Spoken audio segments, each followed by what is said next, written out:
Welcome to Kick 'em in the Head, a podcast that takes an inside look at the world of mixed martial arts, featuring interviews with some of the top fighters from South Africa and around the world, with a focus on the EFC and UFC promotions. I'm your host, Yaw. Join us as we delve deep into the techniques, strategies, and mindsets of these world-class athletes, learning from their experiences and gaining insights into what it takes to succeed in the toughest sport on earth.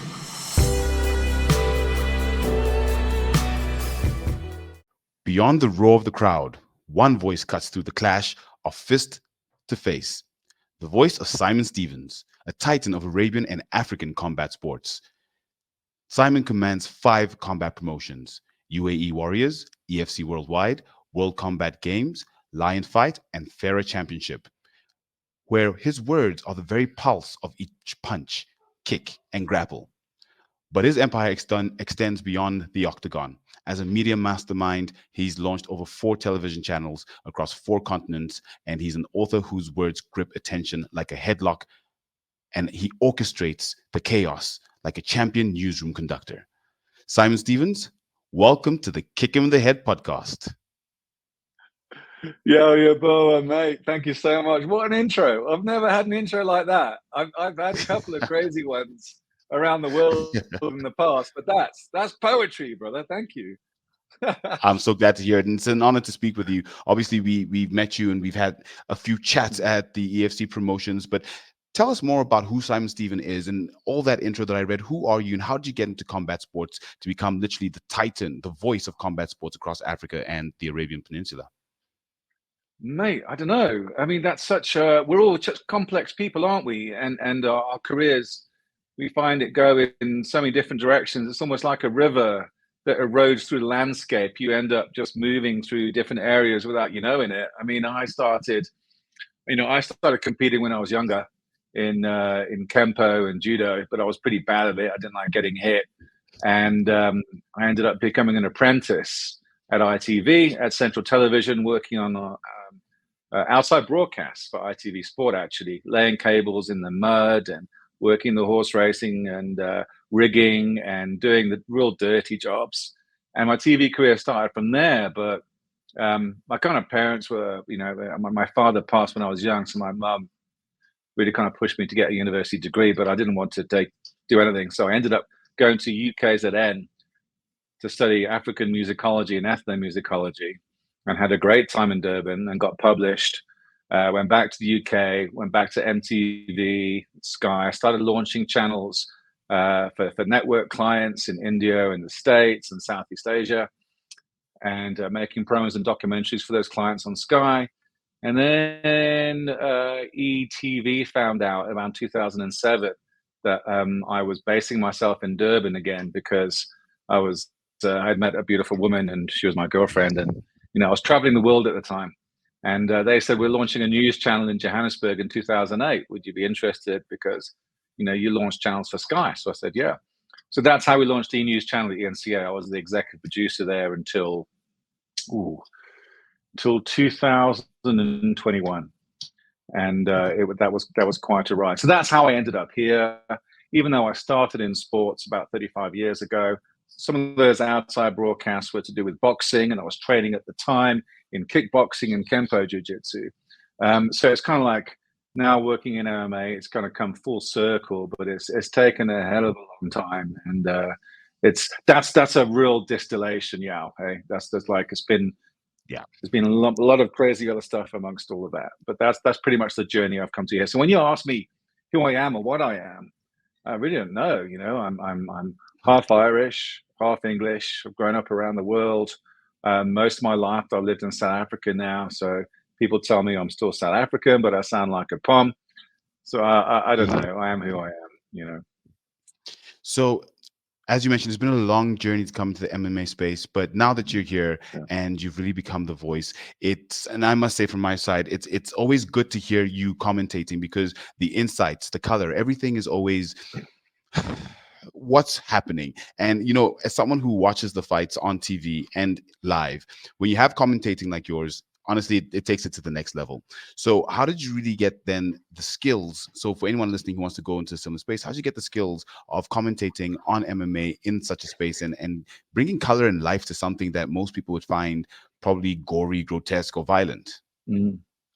I think the first thing for me is always respect the fighter. I mean, I did a lot of training when I was young. When I really trained specifically MMA, I couldn't hack it, mate. I mean, I got knocked out when I was 12 or 13. I was an amateur, and I couldn't handle it. I'll be honest with you. I don't like being hit. And there's that thing, in MMA when you're in the scramble and there's a bit of ground and pound, and you're on your back, you're on the bottom, and the guy's in full mount and he's hitting you with the ground and pound, and you've got to have that switch in your head where you can turn off this switch that's telling you, oh my God, I'm being hit, that fight or flight mechanism. And for some fighters to have the IQ to process the escape from that mount, I never had that. I get hit, I just go, I didn't like being hit. And I think there's two kind of people, two types of guys in this world, those who can cope with being hit and those who can't. And I didn't really. And I was really terrible. So that gave me an insight in terms of, my first tip would be everyone has to try and train and see if you can hack it and go through all the different disciplines. I mean, I did judo, I did Kempo, I did a bit of Muay Thai when I was in Thailand. I did MMA here at Five Fit Militia, and I was terrible at it, terrible. But at least give it a go and try and compete and see what it's like, so you understand. I mean, I'm not the best color commentator. I really am not. I mean, technically, I've loved the sport for such a long time, and I think I can figure out what's going on. But in terms of, I think that's the main tip. If you're asking me for anything, is try. These days, you have to be everything. I was never a color commentator. I was always a play-by-play guy. But I was a reporter, I was a backstage guy, I was a writer for a column, I was a podcaster, I was a vodcaster, I was a script writer, I was a producer, I was a cameraman when I was working for network clients at Sky. I had to edit. When I go and I commentate for UAE Warriors in Abu Dhabi, I edit some of the social media stuff, at my edit station, so that the other team can spend more time getting more important stuff done. And for EFC, I write the promos, like the fighter walkouts, and I voice those. And sometimes I send the scripts to Cyrus in the States. And I think that's the thing. It's like, you can't, if you're trying to get a gig at a small promotion who has a small budget, you got to bring extra value. You've got to get the gig more than other people. Like, I commentated for Lion Fights recently, a Muay Thai promotion in Las Vegas, and I had to come to them by saying, well, I can do this, I can do this, I can do this. I can come in under budget for you, but fulfill multiple roles. So I don't really define myself as a commentator or a producer or director. I think these days you have to learn the ropes and prepare to be everything. I think there's an issue these days in media where people want to be a producer and director immediately, or they want to be on screen straight away. I've seen it when I was at the ENCA. Some junior reporters going straight on wanting to anchor main shows and primetime shows without really having paid their dues, without really having understanding how television is made or how people fight and why they fight. And that also goes down to, understanding fighters and understanding promotions and their commercial obligations. It's about trying to absorb everything you can. But for me, like I told you, I went in laying cables in the snow and the sludge, emptying toilets, rigging lights, just trying to learn as much as you can and be everything you can. I've been in this gig now for broadcasting about 35 years. And only 6 years ago did I get the microphone to commentate for EFC.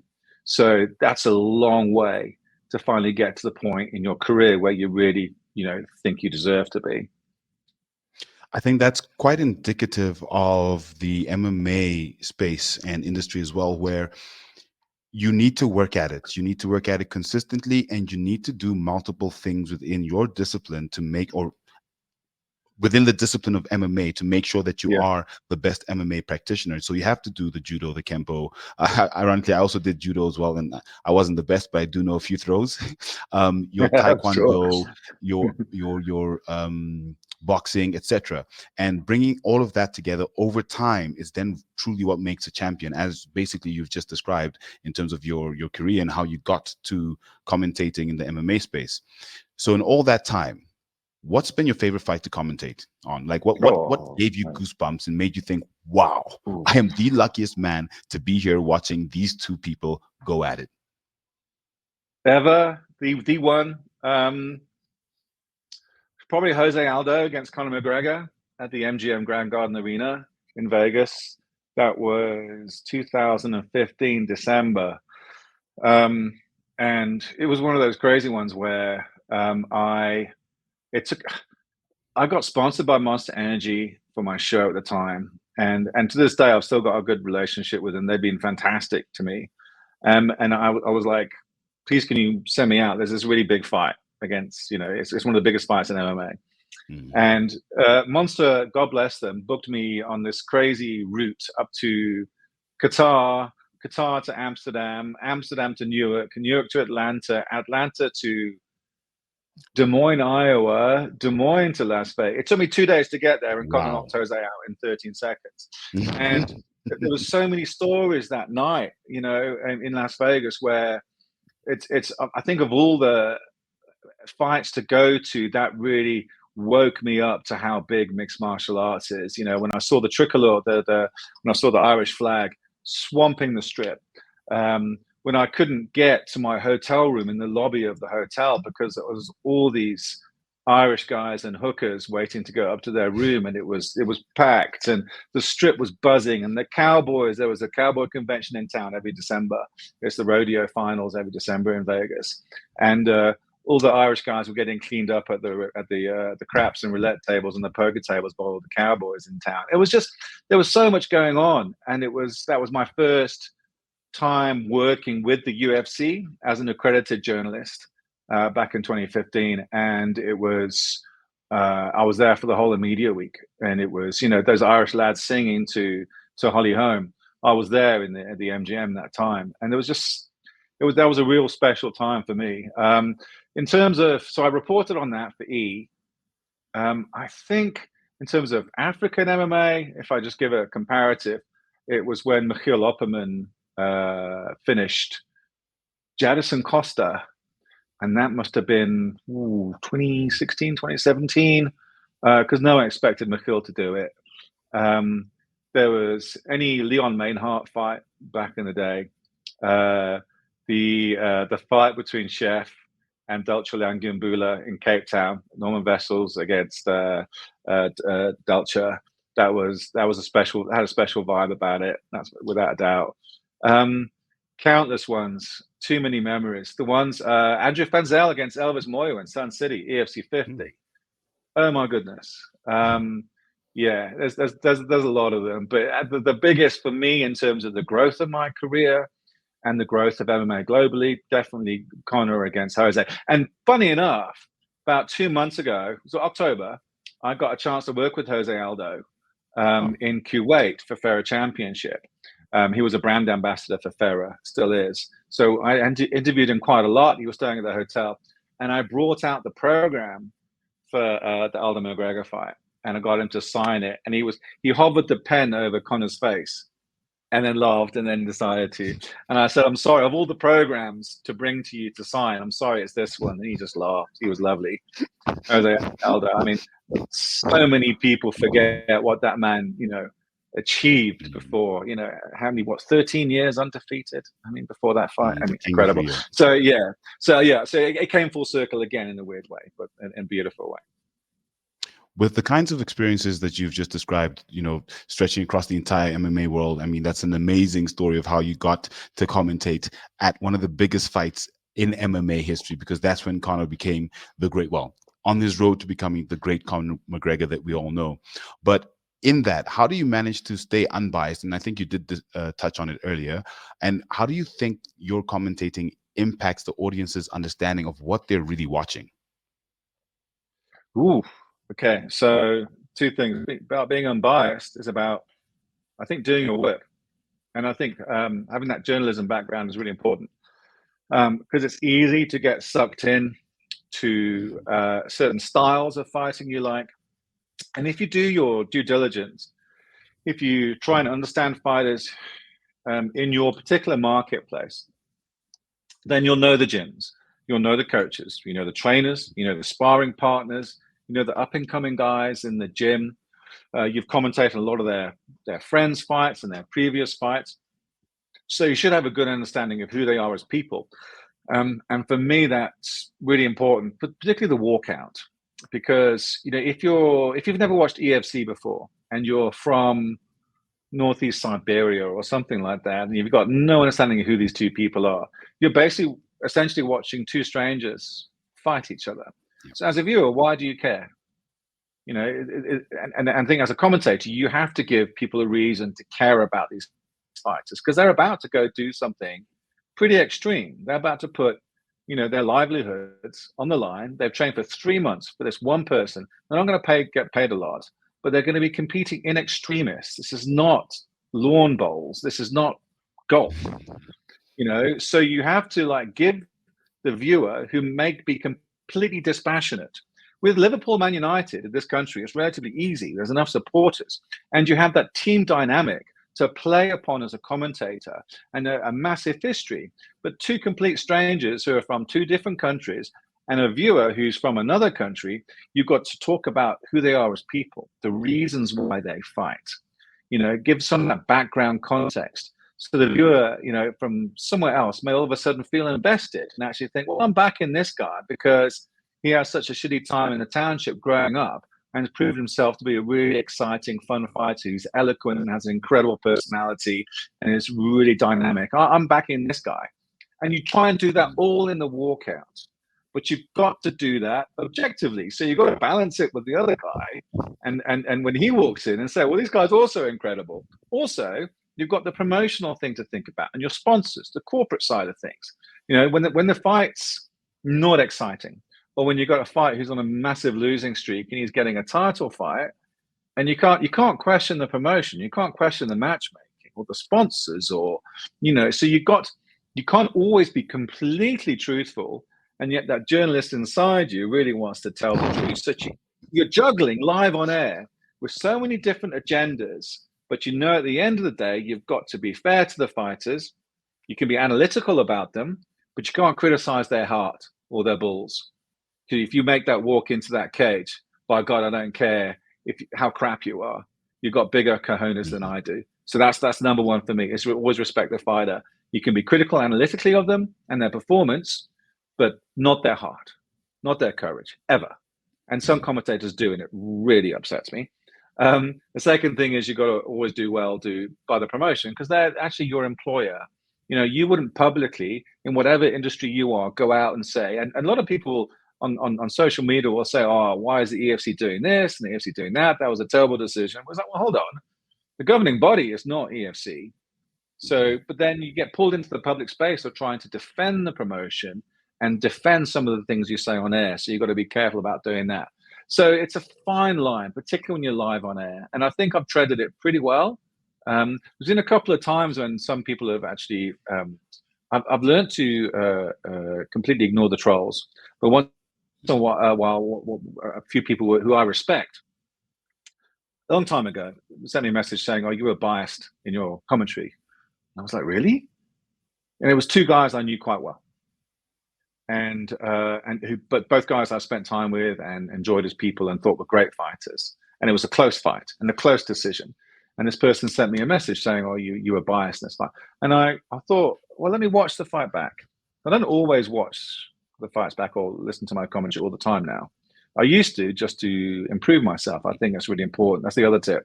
Listen back, know what your foibles are, know what your go-to words are, so you stop repeating yourself. I still try and do that. But I watched the fight back just because I respect this person's opinion. And I was like, no, dude, I'm very objective in that commentary. And since then, I learned to completely ignore people's criticism and trolls. That's the other thing. Ignore the trolls, because, my God, there's so many of them. I'll be honest with you, on the trolls, I'm waiting to get our first trolls, because there just seems to be love out there right now. I'm waiting for the trolls. You're doing right then. That's great. Don't wish it upon yourself. But, there's even people I respect, like I see John Anik sometimes getting hate. And John Anik for me is better than Rogan in terms of the play-by-play. I think John Anik right now is the best play-by-play in the world by a long way. And I see people like hating on John Anik, and I was like, well, there's always going to be assholes, and social media gives them that. So just ignore it. Perhaps it's a badge of honor to get it. It's not as bad as it used to be. In South African MMA, we used to get the snide guy, and he would always come back once in a while, and he was really fun. I wish he was still around. Anyway. With all that said, and you've been in the MMA commentating space for at least 6 years, as you've mentioned, how have you seen not just commentating changing, but MMA changing as well? Because you've mentioned the different agendas, and agendas change over time, commentaries types change over time. So how have you seen the change, or what changes have you witnessed over your time in MMA? Goodness. In globally, or particularly with South Africa or Sub-Saharan Africa? I would say specifically in Sub-Saharan Africa, and then globally, because essentially we are a subset of what's happening globally, just that it normally tends to move a lot faster. Okay. I'm going to be honest, it hasn't seen the growth that I wanted it to. I'm still blown away that EFC was able to survive. When you have Saru, the South African Rugby Union, the owner of the Springboks, turning in massive multi-million losses this year and last year, whenever it was, in their reports. When you have what the actual shambles that's going on at CSA, Cricket South Africa, and the complete demolishment of South African cricket. When you look at these main codes and how they have struggled to pay their staff and stay out of the courts and stay afloat. And then you think about what the EFC, which is a niche sport, who has to have special deals with certain broadcasters around the world to leverage their sponsorships. And I mean, they've done a phenomenal job, absolutely phenomenal job. And when you look and see what other promotions are paying, and everyone used to hate on the EFC for fighter pay. And now I kind of look back and I think, well, the EFC's done pretty well in terms of being able to survive and keeping its staff and paying its production staff. It's absolutely remarkable to see how other main codes in South Africa struggled in the climate, even before COVID. It's incredible. Saying that, it obviously hasn't had the growth that I've expected it to. I mean, many years ago, we used to quote MMA as being the fastest pay-per-view sport, fastest growing pay-per-view sport in the world, and it still is. But it's not as fast as I thought it would be in this country, because I think there are certainly entrenched interests within those main codes, whether it's soccer, rugby, or cricket, whatever. And there's still that negative implication of MMA or any combat sports actually as something with violence. And that violence doesn't necessarily set well into a society that is having big issues of violence endemically, like we do in Sub-Saharan Africa anyway, in South Africa. So there's still blue chip sponsors who are reticent to get involved despite the data. When you look at the data of EFC pulled out these past 2 years, they have the biggest viewership online of any sports promotion on this entire continent, and it's completely organic. I mean, you go to Cairo, or you go to any of the managers at EFC and ask for that data that comes directly from Facebook analytics, and you will see that it's completely organic. More viewership online than the rugby, than the soccer, than the cricket, and yet there's still the big investment banks and the big blue chip firms are still investing in these codes that are like on the descent in terms of their ratings, in terms of modern distribution. I mean, if you look at media today, mainstream media, we're not talking about SABC, we're not talking about Supersport. What's the viewership on Supersport really compared to the viewership on Facebook? And I think that the marketing managers, their media strategies in terms of where they place their budget in terms of sports exposure or sports casting is basically a decade old. So you're battling that. So in answer to your question, in South African context, it's incredible we're still here. The growth of Versus, for example, is also incredible. I think 2024, you're going to see something spectacular. So let's have this conversation, again, this time next year, because I think 2024 is shaping up to be truly spectacular, not just the growth of EFC and not just the growth of Versus, because I know those two promotions particularly have huge things planned for 2024. But that's South Africa. Globally, it's a bit different. It's mellifluous, and it's difficult to know what's the truth or not. If you ever read Bloody Elbow, you're trying to figure out where the financial reality of one championship, which is pretty much Asia and Southeast Asia and the subcontinent. I've always heard one championship referred to as a big Ponzi scheme, and Chatri's used to be a hedge fund manager, Harvard educated, but let's not talk about Harvard this week. And it's like it's you're selling equity and bringing in selling stock and bringing in investments and stuff, but what's the real growth of your revenue? That's my issue with one championship. Even though, funny enough, yesterday they announced a new distribution deal with Sky Sports in the UK. That's interesting. Did PFL really need to buy Bellator? Does that roster excite you, Yaw? Does it? Just a power move. That was literally just a power move. Yeah, it was a power move. I mean, when you buy a promotion, you buy their assets. What's the assets? Well, for me, the assets is the roster. But sometimes some people would say they prefer the Bellator broadcast product to PFL broadcast product. That's an interesting one.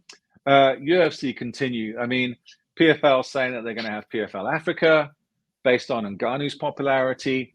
Then you have PFL Arabia because the $100 million investment from Saudi Arabia is PIC. So they're going to have more operations in the Gulf, but Gulf MMA is blowing up anyway without the PFL. So that's really interesting. So let's move further westward. What's happening in the States? Well, it's fragmented in terms of the local industry, but the UFC continues to dominate. And without Bellator, who, to be fair, the past 2 years really did focus on Europe more than North America, it's really the UFC that's owning the northern states, and there's just those small little things. So and Combat Global, of course, in South America. So intercontinentally, it's changing a lot. Ironically, I think the biggest growth in global MMA in 2024 will be in Africa for the first time ever. Interesting. Why do you say that? I know that the things that I've seen so far, for example, Kamaru Usman's got his promotion out in Nigeria, AKO. We've got Francis Ngannou now, as you mentioned, head of PFL Africa. We've got EFC doing amazing things with fighters consistently going through to the UFC. So where do you see it going? How do you see that growth going in Africa specifically? I do know that, I can't obviously give away anything in terms of stuff that's been discussed in private, but I know that EFC have a massive growth strategy in 2024, as do Versus MMA, but very different business models. And I know, so there's been talk for a long time about Versus having a main card that's going into the professional thing. There's obviously bare knuckle that's coming in February to South Africa. And there's obviously the PFL Africa. It's difficult to say. I just know that my understanding from those various promotions is that in 2024 they've got their growth strategies in place, and that means a lot of shows in other countries and other cities, possibly for both those promotions. And I think for that to be in 2024 post-COVID is an incredible achievement. So I'm expecting big things from the EFC, and I'm expecting big things from Versus MMA. That's my understanding of what's going to happen. Whereas the thing is huge. I mean, whereas in terms of the investments that have happened in the Western Hemisphere, that's already happened this year in 2023. There's a lot of discussion about the fighters' class action lawsuit against the UFC in the States, which is going to really blow up in 2024, how that will curtail their business model. And in terms of their fighter pay and how much dividends they give their shareholders in Endeavor remains to be seen in 2024. But that's going to court, and that's huge. So whether that will clip the wings a little bit of UFC or not in 2024 remains to be seen. Again, with one championship, you just don't know, because that financial reporting in Singapore is always really quite murky. So the only thing we can really stick the tail on the donkey on is that we know that African MMA in 2024 is going to grow exponentially, not I'm not saying that EFC is going to be worth $7 billion like the UFC is, but in terms of where we are at the moment, I think 2024 is going to be a huge year, but not just sub-Saharan mixed martial arts, but the whole of the continent. I'm looking forward to once again seeing. Let's see. Let's go with Igor Cabeza. Let's go with Gift Walker. Let's go with Shaka King Zulu on a billboard, because for me, when I really understood that MMA was in South Africa was when the EFC used to have posters up all over the city of their fighters. And Gareth Soldier Boy McClellan was right there outside the dome. And I'm really looking forward to them getting back to that level where MMA is front and center, and they say, look, we are commercial, we are here, we are mainstream. I'm definitely looking forward to getting back to that soon. But before that, Simon, we have a fight quiz for you. Oh, dear. Okay. Do not worry. It's not too difficult. It's a quiz that we have with all our guests. Are you ready? Bring it. I'm ready. Who's your favorite fighter? Again, globally or in all of mixed martial arts? Both. I'll give you two. Globally, I'll still go with Jose Aldo. South Africa, my God, I'm going to choose a new guy. I'll go with Humphrey Malenga, actually, just because I watch Humphrey Malenga fight anywhere. Tell me about it. Honestly, you've just gotten me very excited because he's such an exciting fighter right now. Yeah. Well, what's your favorite fighting style? My favorite what? Sorry. Fighting style, but no, say more. You can continue what you're going to say about Humphrey. No, I'm just interested in talking about what's going with Humphrey this year, because last week we just saw Igor Cabeza defend his belt against Exxon and announcing straight afterwards that he wants a shot at the vacant lightweight belt.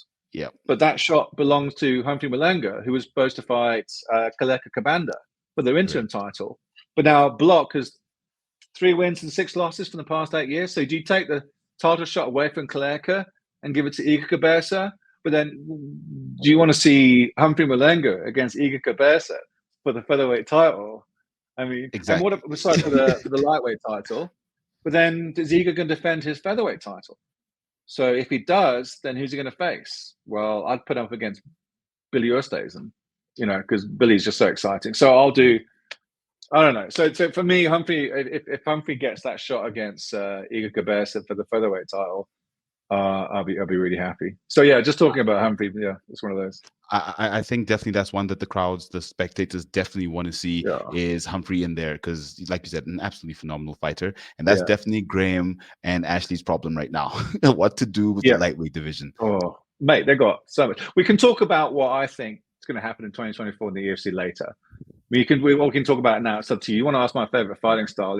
Yes. What's your favorite fighting style? It's about 6 questions. Then we can go into that. What's your favorite? All right. Sorry. Back to the quiz. Yeah, my favorite fighting style is Muay Thai. You like to keep your knees up. It's just non-stop action. It's attrition. But as a commentator's point of view, mind you, not from a combatant's point of view, because when you actually go to a real Muay Thai fight and you see how attritional it is and how tough you got to be, but from a commentator's point, it's non-stop action. It's so fun to commentate. It really is. So yeah, I'll go with Muay Thai. What's your favorite move? A vertical elbow. No. It'll be omoplata. What's that? It's a Brazilian jiu-jitsu move that involves choking out with your legs in a real funky move. Aha. Omoplata. I'm definitely going to look that one up. I would ask you this. How many rounds are there in a title fight? You obviously do know this one. In a title fight, 5. In MMA. 5 and 5. Name 5 illegal moves. 5 illegal moves. Eye gouging, fish hooking, grabbing the fence, low blows. An interesting one, I was just talking about Mark Goddard with this, throwing your opponent outside the cage. Don't see that often. That's interesting. Yeah, you don't see that often that the fighters end up out of the cage, and the cage is locked. So how's that possible? I've seen it happen. And I've seen one referee just give a warning for it rather than... I spoke to Mark about it. He says, well, it's to the referee's discretion. So you can actually, if you're in the clinch, up against the fence and you go for a single leg, or if you go for a high crotch, you can physically throw that person out of the cage. I Fun see. one. Interesting. Yeah, Very interesting. that's illegal. Do you know how to fight? Yeah, I'm not great at it, but put my back against the wall. If you don't sucker punch me out of the dark, and I'll give you a good going. What's your favorite movie about fighting? Favorite movie about fighting? Goodness gracious! I think every person who grew up with martial arts since they were a child has to say "Enter the Dragon" by Bruce Lee. The original. Easily. Yeah, Enter the that's Dragon. the Greatest original ever. movie about fighting. Definitely. Yeah. On a scale of 1 to 10, how big of an anime enthusiast are you? Whoa, geez, 10? That's too low. Got to be more than that. You're higher than it needs to 100. bend the scale. You know, yeah, it's been tough because when I started at ETV in 2008, and I was arguing for MMA. It was before the EFC started, actually. You know, and you're in diary meetings and management meetings with broadcasters, and you get that human cockfighting crap thrown at you, and you're trying to justify the presence of an MMA or even a combat story in the presence of a bulletin, and you're being ridiculed in these meetings and these management meetings for years and years and years, and you feel like banging your head against a brick wall, and you're getting a side hustle going, and you're working for free, and you're working at night times, and you're working weekends, and it's thankless and payless, and your family and your wife started to ask, what the hell are you doing this for? You know, and you do it for years and years and years before it bears fruition. Yeah, that's how much I love MMA. It's I started boxing 34 years ago. It's taken me that long, like I said in the beginning of our conversation, to get where I wanted to be. And as you said to me, it's about passion, and I think it transcends passion. I think it consumes you. It's every part of your being, to a point where you can be anywhere on this planet, and you can turn around to anyone in any language and say to them, this is why MMA is the best sport in the world, and it's why it would be the biggest sport in the future. Because apart from that, nothing else matters. You strip away everything. You don't need to go to a fancy school and have fancy equipment. You don't need to. It's universally global. If you have the courage and the heart to fight out of a crappy situation, you can become a world champion. If you become so good at fighting just to survive, you can become a world champion. No other sport is like that, you know, and that's why there's so many great stories. That's why it's so content rich in mixed martial arts. Nothing touches it in terms of inspiring the human spirit, you know, and you can see that in front of you when a guy has taken a pounding for 2.5 rounds and then pulls off a Hail Mary submission just before the end of the 3rd round. And the crowd go absolutely crazy. That's why we love MMA. Nothing comes close. Yeah, that's it. I think that's an amazing answer. If I think about all the answers I've heard about the love for MMA, you've definitely got the depth of passion like no one else, and the love for MMA, and it's phenomenal to see that. One thing you did mention, I must say, is world champions, and we can't have a conversation without talking about our soon-to-be South African world UFC champion, Dricus du Plessis, still knocks.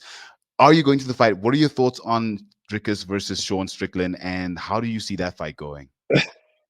So okay, it was a breaking news. It's like, actually, I can't go. I found out yesterday. I was booked. The flight was booked, and I saw Dricus last week. And you know, I've covered a lot of his fights in Vegas. The last fight I covered for Dricus was the Darren Till fight in December. And we partied hard, man. We really did. And I've commentated on his fights, and we spent some good road trips together. And he asked me if I'm coming, and I said yes. I was off to Toronto, and the flight was booked. And then yesterday, my booking came through for UFC Fight Pass, the UAE Warriors on the 20th and 21st of January in Abu Dhabi. So you know, UAE Warriors is an incredible promotion, and it's one of my main clients, and I've been the commentator there for well over a year now. So unfortunately, I have to commentate for UFC Fight Pass instead of on the same night instead of being in Canada. So I won't be going, and I haven't told him yet. So you know, Breaking I'll be in news. trouble with CIT. Yeah, it's really gutting. You know, in terms of the fight, I mean, it's strange how how he's risen from in his UFC career from being an underdog. It was the same when he was at KSW before he fought Roberto Soldic for the first time. Everyone was like, who's this South African kid? He's going to get nowhere. And he always just proves them wrong and keeps proving them wrong. And when he entered the UFC, even when he was fighting Trevin Giles, people say, he was an underdog, and then goes all the way to the Kevin Brunson fight, the Till fight. I mean, it's always the same. And now he's actually a favorite going into this fight. And I think it's just a case of it's difficult to know where Adesanya is, because I think he was certainly off against Sean.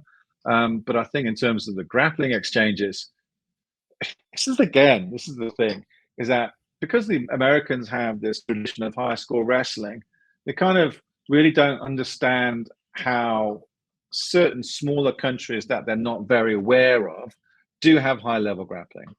And when Mone Fissa first brought Attila Barna into CIT, it really just revolutionized their ground game. At the same time that Richie Quine and Norman Vessels were really getting so involved into BJJ and getting their black belts with Gareth, and there was this big upswell of grappling ability in South Africa about 8 years ago that's really just started to bear fruit, and you can see that in Dricus's grappling. So you can see that even when he fought Brunson on, and Darren Till trained in BJJ in Brazil for many years, and you can see what Dricus was able to do on the ground. So now he's a favorite because people are starting to realize, well, Dricus can grapple, he can take a shot, he's still got that farm strength coming forward. Even when he's absolutely knackered, he's had the operation on his nose, so his oxygen intake is better. And people are just picking all around the world, just picking Dricus over Sean. I don't think it's that easy. I don't think it's that close. There's a couple of tricky things that Strickland does, particularly on the feet. But I don't think there's any way in which Sean Strickland can finish Dricus du Plessis. Not even close.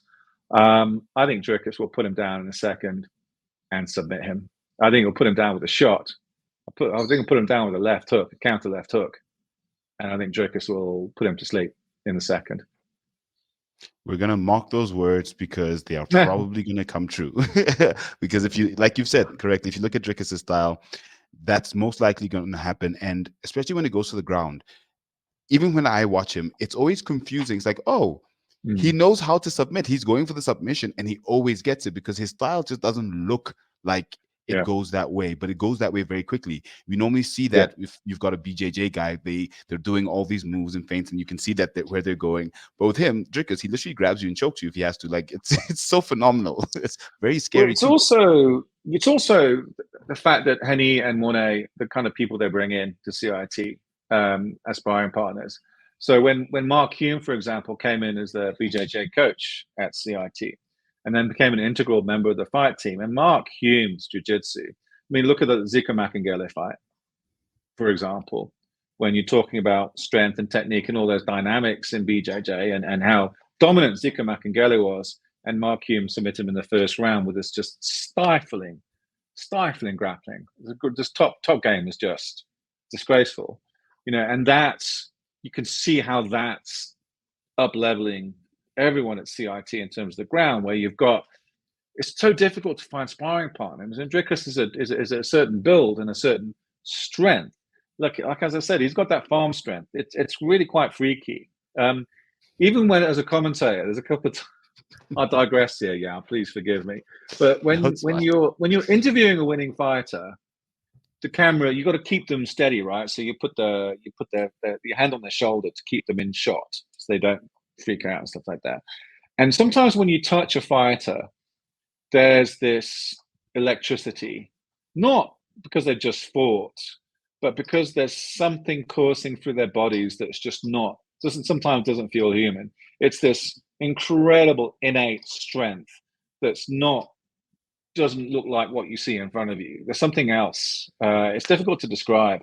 I see that with Hume. I see it with a couple of fighters. And you get it a lot with Dricus, where he's just freakishly strong, stronger than most heavyweights, actually, in my opinion. Yeah, so it's sorry, Strickland's toast, dude. Come on. Whatever. That's the bottom line. Sorry, I can't sum it up any more fancy than that. You know, he's just toast. I mean, and it's so horrible that I'm not there. I'm regretting it greatly, but hey. In terms of UAE Warriors, so you've mentioned that that's the thing that's taking you away from being present at Dricus's championship, soon to be championship winning fight. How is the scene in the Arabian Peninsula? How is Arabian MMA? Because we do see quite a few of their promotions out here. We've got Brave, we've got UAE Warriors, we've got what's the other one called again? But there's at least 3 primary promotions out of that. Yeah, we've got Farah Championship coming in the Kuwait. You've got Finishers Championship coming now in Qatar, with the same financial backers of the government that backed the FIFA World Cup. You've got Brave, you had it in Bahrain. For me, UAE Warriors is on UFC Fight Pass, and it's always at the Etihad Arena. So for me, it's probably the best in the Gulf in terms of their reach and the quality of their athletes. For me, at UAE Warriors, and it's going to be an interesting year for them. I think the strategy is to have more events. I know that UFC Fight Pass actually asked UAE Warriors for more events. I think they were asking for like 18 events in the year.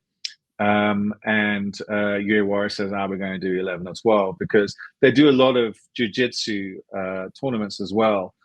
Palm Sports, who own UAE Warriors, do a lot of jiu-jitsu work throughout the Gulf. What they do is, in terms of promoting BJJ through that entire part of the planet, is absolutely phenomenal.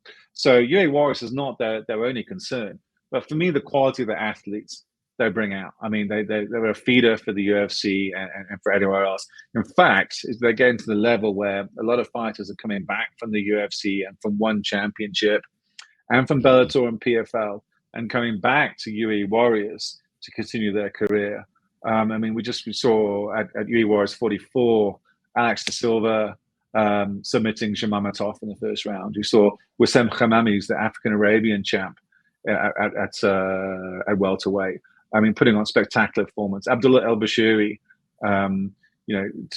just nailing guys left, right, and center. We've got Sylvester Chufumba, who fought this year at UAE Warriors and just fought at EFC last week, looking absolutely phenomenal. I mean, he deserves a shot at the bantamweight title at the UAE. So they're just the production level is stunning. The Etihad Arena is the biggest and the best arena in the entire Gulf. So they're really leading the way. But this year, particularly, it was great to see this huge growth in Gulf mixed martial arts, where governments are starting to get involved. I mean, yes, we can talk about the $100 million that PIC are putting into PFL, but you can also, as I mentioned, the Qatari government getting behind Finishers Championship. Of course, the Bahraini government has always been behind Brave as their main sponsor. They're starting to see this more regional promotion starting to grow in 2024, which is really exciting, because at the end of the day, yes, as viewers, we get to see more action, we get to see more fighters, but there's more choice for athletes. And my only concern is that, agents will take advantage of this, because there's some MMA agents out there, mate, who are just pure scum. But there are some MMA agents who are doing a really good job. I think that the idea about a rising tide raises all boats is true of African mixed martial arts and Arabian mixed martial arts in 2024, where there's more choice for athletes, there's more content for the fans, and the promotions who have good content strategy, who treat their fighters well, who pay well, who are able to attract good sponsors and good broadcast partners and distribution models, will actually start to grow. They say that in television, anywhere in the world, they will say content is king. And if you put on great fights and look after your fighters, then you're already off to a winning start. And I think that's what's going to happen in 2024 in Africa and Arabia. Amazing. I think we're coming towards the end of our interview. What advice would you like to give anyone who's interested in entering the MMA space, whether it be as a fighter, commentator, or anything within MMA? What advice would you give to them? Start humble. Start from the bottom. Learn the basics. If it comes to media and fighting, learn your footwork before you throw a punch. Learn, do due diligence. Learn to work for free and rely upon your passion until you realize that you can hang, and then you deserve to get paid a little bit more and just grow from there. Like I said, always respect the fighters. Try and understand how the business works from the commercial aspect, from the technical aspect too. You know, like you guys are doing now, yeah. Learn how to edit, learn how to stream, learn how to post on social media, learn how to work those platforms, learn how to disseminate and distribute, and interview. Create good content that's different. Use what's around you first, and then try and grow from there. And hustle. It's about hustling. Like I said at the beginning of our discussion, bring extra value to the people you want to work with. Surround yourself by good people. There are a lot of assholes in this industry. So, be quick to judge characters. There's nothing wrong with that. But try and keep the good guys around you, and try and learn as best you can. Like Kotso Bilal Ramappa he always says he's just trying to learn from everyone around him as much as he can to grow. And I was exactly the same when I was his age. You really have to be humble and try and absorb everything that's going on, how everything works, from the technical to the business to the fighting, and just be a good person, and just work that way, and try and be successful for the right reasons, and understand why you're trying to do it. Is it because you want to be a big star, or is it because you really do love the sport and you want it to grow, and you think you can play a big part in that growth, and you think you could do well by fighters, and you can see talent, and when there's guys who have had a hard time and they deserve a bit of success, you can sometimes uplift them. When you get to the point when you are experienced enough in the industry to actually start uplifting a few other people and teach them what you know, and pass on a legacy in the same way that people have passed on to you, it's about that. There's room for everyone, and it can be a very competitive environment. And I think that if you carve your own niche in the right way with decent ethics and morals, you'll just be fine. But don't be under the impression that I need to take from someone or belittle other people to get where you want to go, because there's a few people out there who are doing it even to this day, and I don't know how they sleep at night. So just be a good person, be decent to other people, and stay passionate, and you'll get to where you want to be.